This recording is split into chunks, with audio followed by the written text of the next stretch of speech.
Ultrasonic Broadcasting System, Incorporated.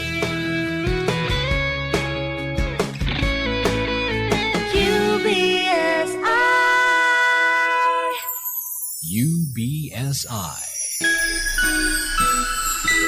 Informing and entertaining Filipinos since 1998. Energy, energy, energy, energy!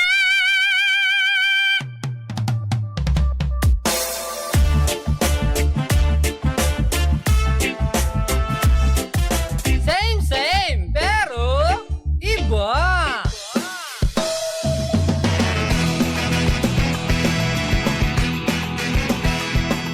Same, pero iba.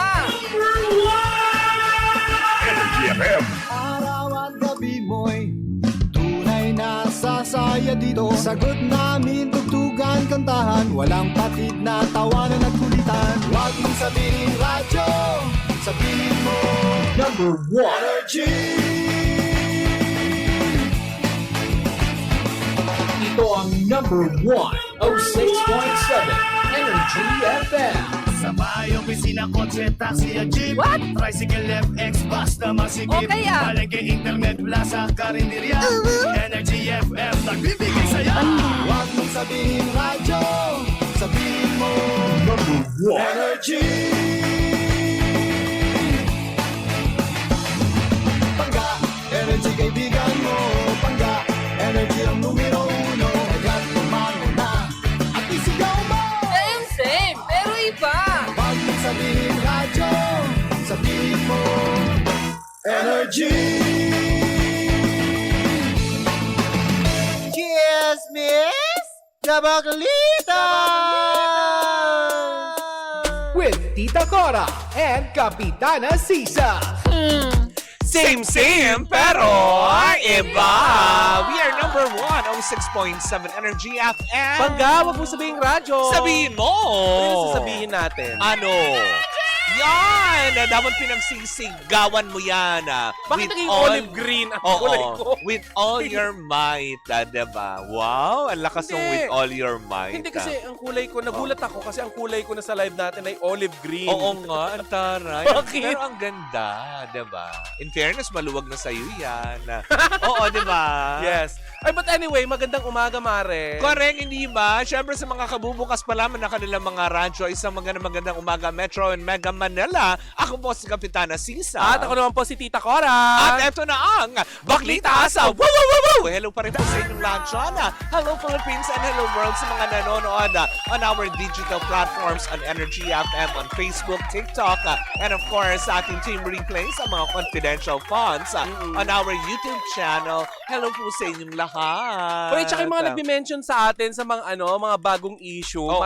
Maraming salamat po. True. Though minsan huli na yung pag-mention nyo sa amin.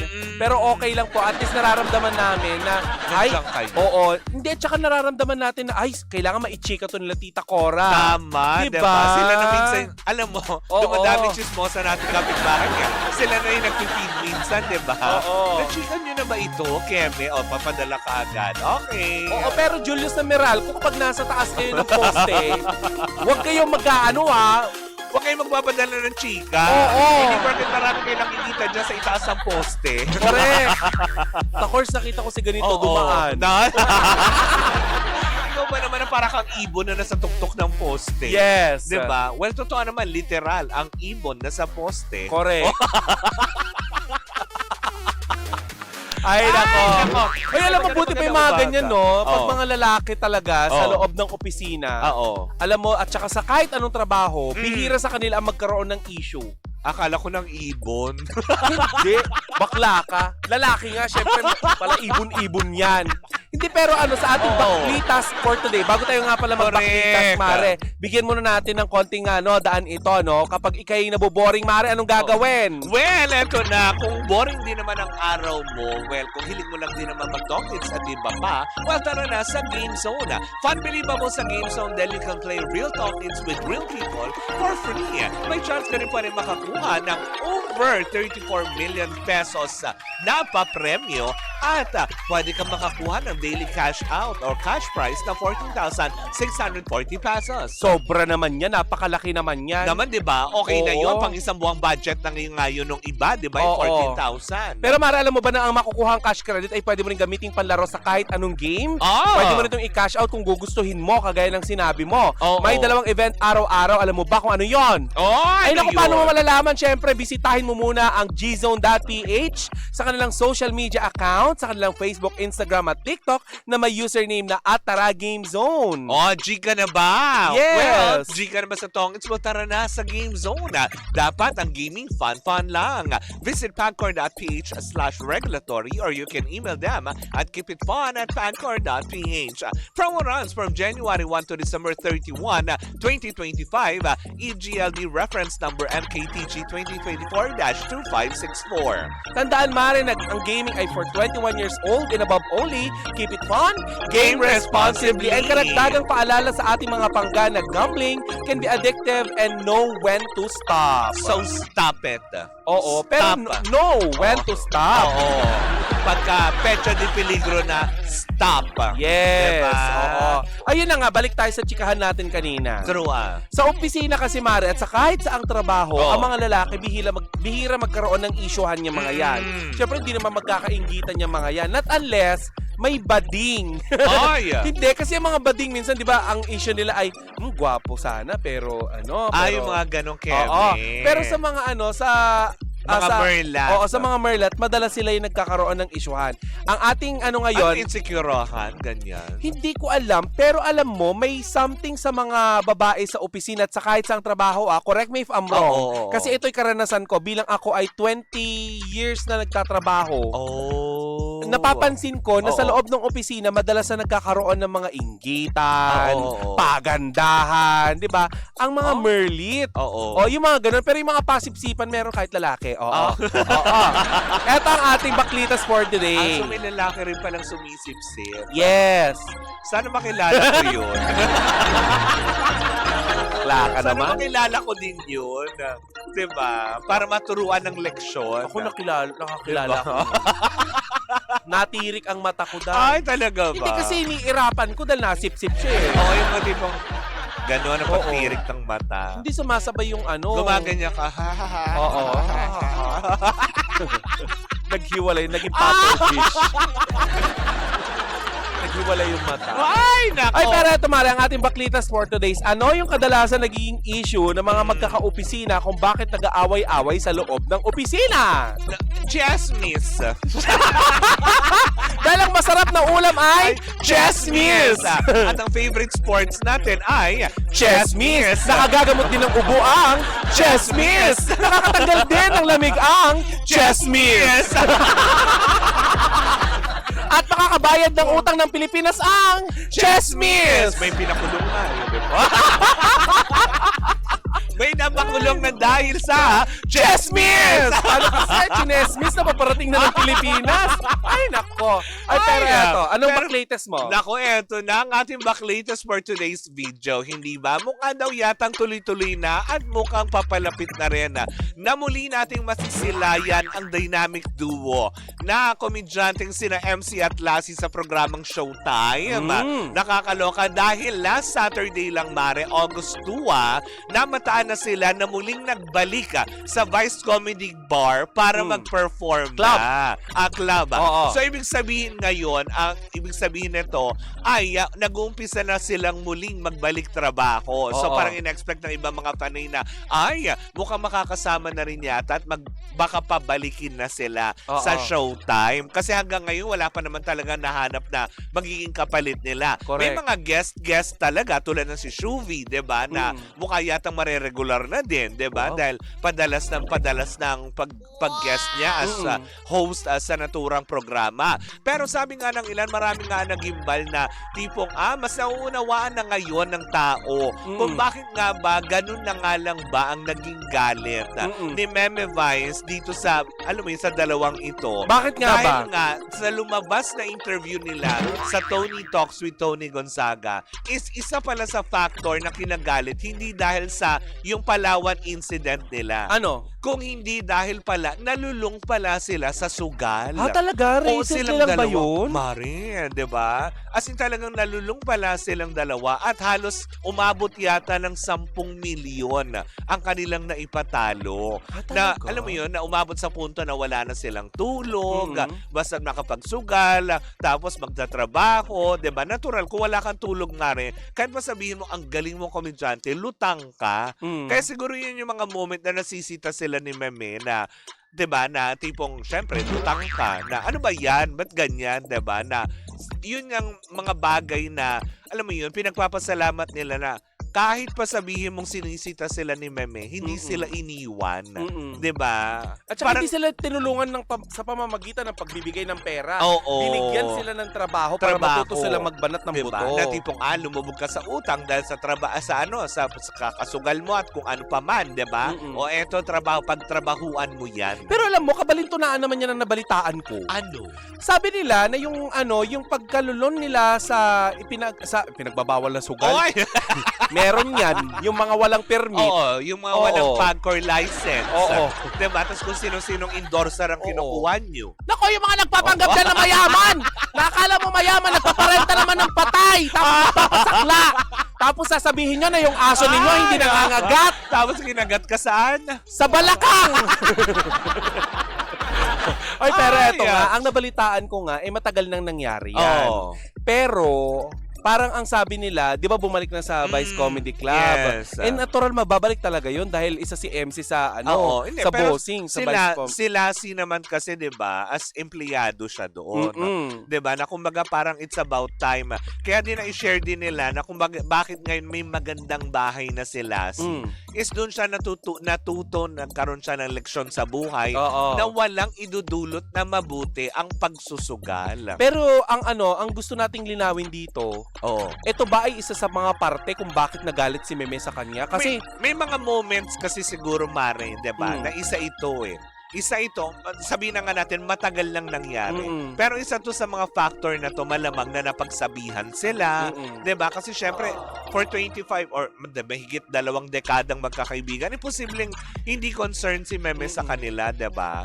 Kaya nga ngayon, tignan niyo yung buhay nila pareho, 'di ba? Na medyo umaangat na.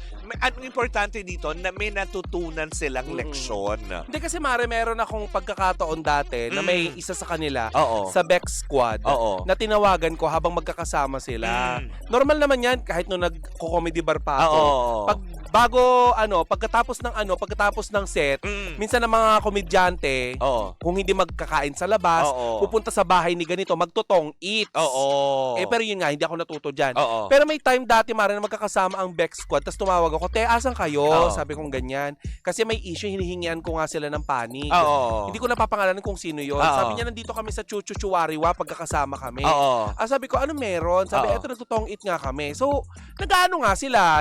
Playtime. Playtime kumbaga, siguro. parang lang, for fun lang, na sila magtotropa. Kaya pero kasi, yung storya naman na binahagi nila last is talagang sa casino.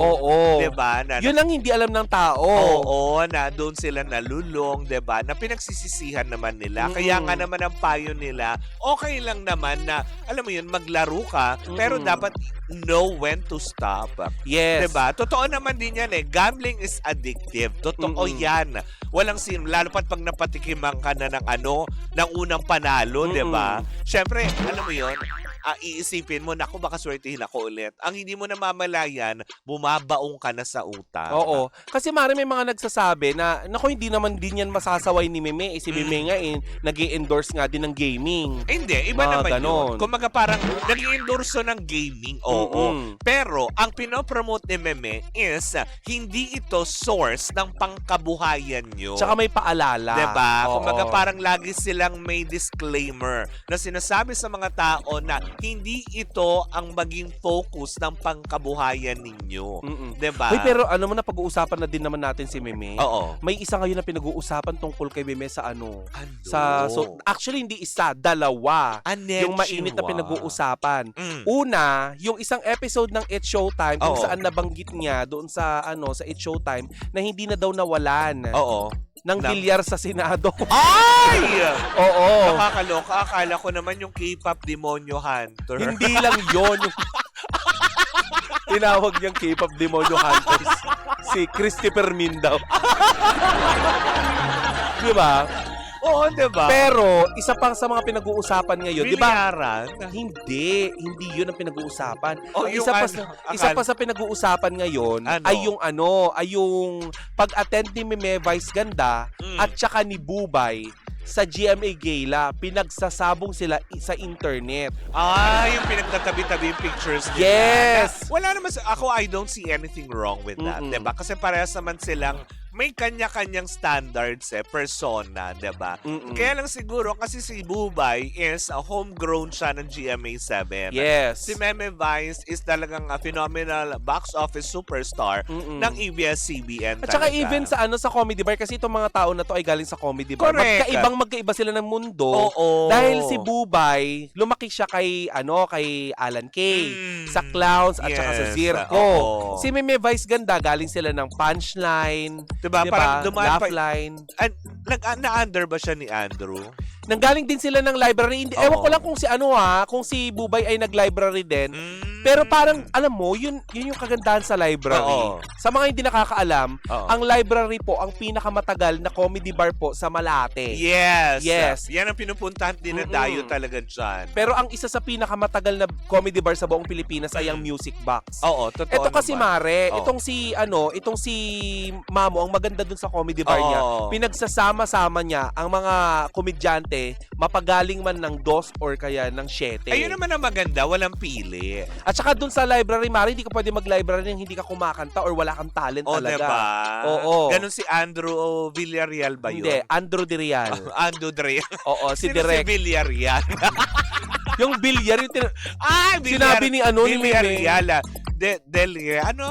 De Real. Del Real. Oh, De Real. De Real. Oo. Oh, diba? Oh, Andrew. Yan. Oo. Si Mamo na lang. Oo, Mamu. si Mamu. Pero yun Oo. na nga, alis ang kinaganda lang dito, di ba? Na muli na natin nasisilayan si MC at Lassie. Gaya pa rin ang sinabi nga natin, di ba, nung mga panahon na pinagsasabong-sabong sila ng, alam mo yun, samut-saring tao dito sa internet. Di ba, ang magkakaibigang ito. Hindi ba parang atin ding, parang nahapyawan na baka naman sakali, di ba, na kasama sila doon sa Call Me Mother. Oo. Di ba? May posibilidad na kasama sila Mare, doon. imposible naman magtatayo ng bahay tong mga to kung walang Oo. mapagkukunan. Correct, di ba? Tsaka ang ganda ng bahay nila. Si in fairness, Oo. pinakita na niya kay Julius Babaw. Kasi sabi sa akin ng isa sa mga accountant, hindi ko nasasabihin kung kaninong accountant. Ay. Tandaan mo, kapag ang Oo. isang artista nagpagawa ng bahay, may kasunod dyan na gagawing pelikula. Oh. Kasi may hinihintay yan na Pambayad. Oo, pambayad. Oh. O so marahil kung Oo. hindi man may ipon itong si Oo, MC, oo.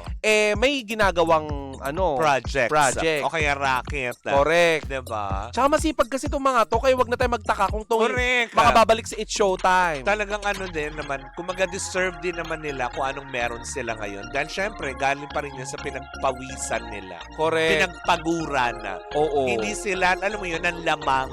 Mm-mm. Yun naman ang importante doon. Huwag tayo nanlalamang ng kapwa. Oo. Ay, magbasa tayo ng komento, itaas mo, Mare, para makita natin ang pulso ng bayan. Ay, eto na. Yan, Pulso yan, ng mataas. bayan. Oh. Ayan. Sabi Ah. niya, Kapitana si... Ayan, wala kinalaman yan sa baklita. So, itaas natin. Hindi, wala. Oo. Sabi niya, responsible gaming, sabi ni Mart. Yes. Totoo naman. Which is yun yung maganda naman na leksyon na natutunan ni MC at Lassie. Correct. Diba? Na walang idinulot na mabuti diba? The more lang sila na-hook, the more silang napahamak. So, ang ending, na-realize, lalo si MC, diba? One day, na-realize na lang niya na parang tipong, mali na to, bakit silang lahat may bahay na? Diba? Yes. Nagkakabahay na isa-isa yung mga kaibigan, tapos siya wala. Correct. At saka yung sinabi niya na totoo yun. Marami sa mga kapatid natin na nagko-comedy bar. Yung kasi Mare, kapag nagko-comedy bar ka, di ba nakita mo yung ilaw sa labas Yes. na may pangalan? Oo. Kapag nasa itaas ka, ikaw ang prime time. Oo. Ikaw ang diva, ikaw ang Oo. maganda, Correct. ikaw ang senyora. Mm-mm. Pag nasa ilalim ka, ikaw ang baguhan. Sabi ni MC dun sa vlog ni Tony Gonzaga, di ba na, Oo. ako yung nasa itaas pero ako yung walang bahay. Ako Diba? yung walang ipon. Totoo naman. Kaya Diba? nga naman talagang yun yung naging eye-opener sa kanila. Mm-mm. Sana maging leksyon din yan, hindi lang kila MC at Lassie, kung hindi din sa iba. Correct. 'Di ba? Na inaakala nyo yung madali ang pera, yun ang makakapagpaahon sa inyo. Iba pa rin po na nanggagaling talaga sa pinagpawisan nyo, pinaghirapan nyo. Correct. 'Di ba? Kaya kami, di ba kaya tayo, Mare, habang meron tayong mga may mga gigs tayo at Correct. may trabaho tayo, natuto tayo Mm-mm. mag-invest Correct. sa alahas. Naman. Oo. Mayet, mayet. Diba? I love you, Tita Mayet de la Rosa. Oo. Diba? Pero yun na nga, talagang at least happy na tayo. Sana nga magtuloy-tuloy na at sana mapanood na rin natin sila sa lalong madaling panahon na sa Showtime dahil namimiss na rin sila for sure ng madlang people. Correct. Diba? Ang kulit siguro kung nandun na ulit sila, no? Oo naman. Nakakamiss naman sila. Well, soon malalaman natin yan. Malay mo naman one of these days. Kasi nga, di ba, sino ba naman mag-akala nung last Saturday, magbabalik performance na sila sa Vice Comedy Club, di ba? Which is, di ba nagkaroon tayo ng pagkakataon na mapanood sila dati? Oo, di ba? Salamat, Teacher Nelly Sarcol. Oo. Di ba? Sa uulitin. Oo. Pero sana sa baba na ulit. Oo. Wag na sa... Kumuha naman Kahit po sa tayo tabi nung VIP ni Mime. Kumuha naman po tayo ng table dun sa baba. Wag na Correct. sa taas. Oy, good morning, Kuya Robert. Ayan. Oo, si kanina pa siya. Si si Don ano, Robert. Don Robert. Tsaka ang si kanyang ano to, butihing diba? misis. Si Chang Ami. Si Chang Ami. Diba? Uy, alam mo, ang lakas pala niya si Chang Ami. Talaga ba? Bakit? Di ba, Mare, meron yung isang sako ng tube ice na dinideliver sa Oo. bahay? Ano, binuhat? Kaya niyang buhatin yun at itaob doon sa may Ang balde. galing naman. Ang taray. Oo. Sana dalawahin mo minsan. Correct. Paikutin mo nga yung cooler Pag sa ganun. kamay mo. O kaya itos mo nga yung mga yung soft drinks. Perya! Carnaval! Kung manuloka ako kung 3 sakong bigas yung bit-bit niya. At giminamani niya lang sa'yo. Tita Uy! Cora. Oo. Laro. Nilaro baka mamaya. Ilak niya yung gate. O mali mo naman, mamaya totohanin na niya. Wag Tapos pag-uwi mo, nakaganyan siya. O ano, Tita Cora. Oo. Kaya ko, di ba? Ay nako. Si Wala- Chang Ami lang yan, nakakagawa. Correct. Wala naman isa ako mga panggayang po muna ang ating unang chikaw na Thursday nga ba? Thursday na. Ang bilis ng Bilis. araw. Biyernes na bukas. Yes. Ay, bukas, di ba? May pupunta na mga bakla, Yes. di ba? Salamat sa Game Zone para imbitahan tayo para panoorin ang divas. Mm-mm. Di ba? Nina Meme Vice Ganda at Miss Regina Velasquez Alcacid. Oo, mapapanood yan bukas ang kanilang 2 days concert show dyan sa Smart Araneta Coliseum. Si Meme ba, dinadala niya na yung apelyido ni Ayon? Siguro sa US. Feeling ko. Diba? So, Diba, Vice Perez? Ganda Perez na siya. Diba? Hindi, diba? Visceral siya Oo, eh. pero diba? kung ano lang. Jose Visceral Oo. Perez siguro. Jose Visceral Perez. Correct. Ah, ang bongga. Wala naman isa ko mga panggayan po muna ang ating tsikahan sa aming pagbabalik ka. Isang umatigamong tsikahan na naman ang dala-dala ng dalawang bakla. Muli po ako po si Kapitana Sisa. At ako naman po si Tita Cora. And we are still Same, pero iba. Tuloy-tuloy pa rin po ang ating tugtugan. Siyempre, dito po lamang yan sa number 106.7 Energy FM. Pagdawag mong sabihing radyo. Sabihin mo!